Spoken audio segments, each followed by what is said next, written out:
আসসালামু আলাইকুম।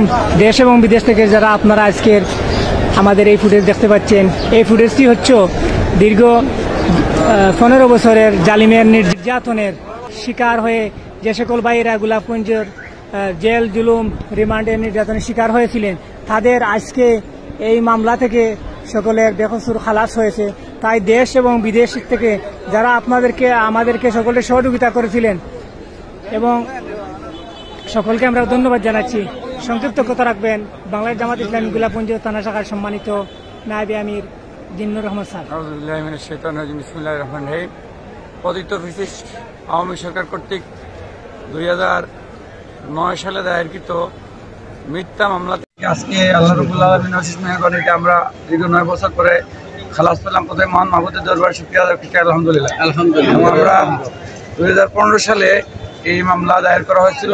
দীর্ঘ 9 বছর পর আমরা খালাস পেলাম। আমরা আশা করব যে যারা আমাদেরকে এই ধরনের জুলুম নির্যাতনের মাধ্যমে নিঃশেষ করতে দিয়েছিল, আল্লাহ রাব্বুল আলামিন তাদের ব্যাপারে ফায়সালা করে দিয়েছেন। ইতিমধ্যে তাদেরকে নিঃশেষের পরিকল্পনা আল্লাহ রাব্বুল আলামিন দিয়েছেন। কারণ আমার বিশ্বাস তারা একসময় বাংলাদেশে আওয়ামী লীগ নামে কোনো দল এই বাংলাদেশে থাকবে না ইনশাআল্লাহ। আমরা আবারও মুনিবের কাছে শুকরিয়া আদায় করে আমাদের বক্তব্য শেষ করছি। আসসালামু আলাইকুম।